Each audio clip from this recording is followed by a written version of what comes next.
Assalamualaikum warahmatullahi wabarakatuh. Sampurasun, salam budaya.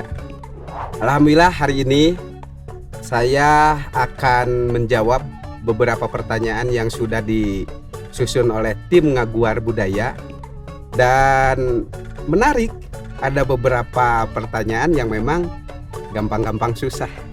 Nih ada yang masuk, salah satunya, kenapa sih Mang Wawan selalu pakai ikat? Ini yang menarik. Pertama mungkin ini faktor kalau nggak diikat ya ininya. Itu yang pertama. Yang kedua, Mang Wawan pingin memperkuat identitas bahwa yang namanya ikat ini sudah harus menjadi identitasnya Mang Wawan sebagai orang Sunda. Nah, kalau tidak diperkuat minimal dengan ikat, itu bisa memperkuat diri saya sebagai orang Sunda. Itu saja. Yang selanjutnya, apa sih pentingnya budaya? Ya tadi, karena budaya merupakan identitas satu daerah atau bangsa. Kalau diri ya identitas diri. Ini perlu dan sangat penting karena yang membedakan kita dengan yang lainnya adalah budaya. Budaya adalah yang membedakan pribadi, daerah atau bangsa.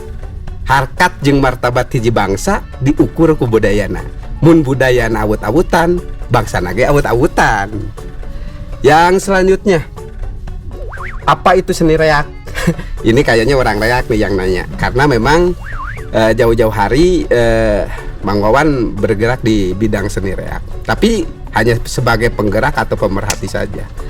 Seni reak itu adalah seni rakyat yang memang banyak mengandung hal-hal yang sifatnya keunikan, yang mengandung sifatnya edukasi juga, karena reak berasal dari kata surak dan eak-eakan. Seni helaran yang menunjukkan warga masyarakat terhadap kesenian ini. Maka reak ini adalah bahasa Kirata, yaitu reak, surak, eak-eakan. Berasal daripada kesenian rakyat yang berawal dari budaya Ampi Pare. Yang selanjutnya, kenapa dinamakan reak? Ya tadi, bahasa Kirata ya teh. Kalau orang Sunda biasanya tidak lepas daripada bahasa Kirata, yaitu surak eak-eakan atau kegaduhan. Surak eak-eakan yang menunjukkan kegembiraan masyarakat Sunda dalam rangka mengapresiasi budaya Ampi Pare dengan alat musik pengiring yaitu dogdog. Dinamikeun we reak. Kanggo orang timur mah disebut seni reak atau seni helaran reak. Yang selanjutnya, filosofi yang terkandung dalam seni reak. Nah, seni reak ini betul-betul filosofinya karena awal pembentukan atau diciptakan seni ini adalah sebagai syiar Islam. Yang selanjutnya ini bisa dilihat daripada filosofi alat. Alat reak itu atau seni reak itu dogdog. Ada 5 nih, nama-namanya saya sebutkan. Pertama adalah tilitingtit yang paling kecil, kemudian ada tong, ada brung, ada keplak, kemudian ada bedug. Ini 5 kesatuan ini apabila disatukan ini bahasa Kirata. Jugera init tong nyebut mung gerak tumamprak kanu kawasa. Artinya filosofi ini menunjukkan bahwa kita harus bertakwa di dalam waditra seni reak. Artinya seni reak ini terlahir sebagai seni syiar Islam. Ya. Ini ada tanggapannya ketika seni reak identik dengan keraksukan. Nah ini yang menarik. Kalau bahasa luar ini tres. Justru orang luar datang ke kita, yang menariknya ini yang dilihatnya adalah kesurupannya. Nah identik seni reak dengan kesurupan karena seni ini memang the best, bisa menggabungkan 2 alam, yaitu alam kita, alam nyata dengan alam gaib. Ini maka bahasa kasurupan ini sebetulnya dari para leluhur kita lebih kepada makna yang dalam terkait di dalamnya, yaitu keraksukan, nyurup bahasa Sunda mah. Jadi nyurup antara anu hirup jeung nu ngahirupan jeung nu mere kahirupan. Jadi nyurup ieu teh lamun orang seni misalkan kudu nyurup, kahirupan teh kudu nyeni. Nah eta panginten. Jadi identik reak dengan keraksukan itu karena bukan disebut reak kalau tanpa kesurupan.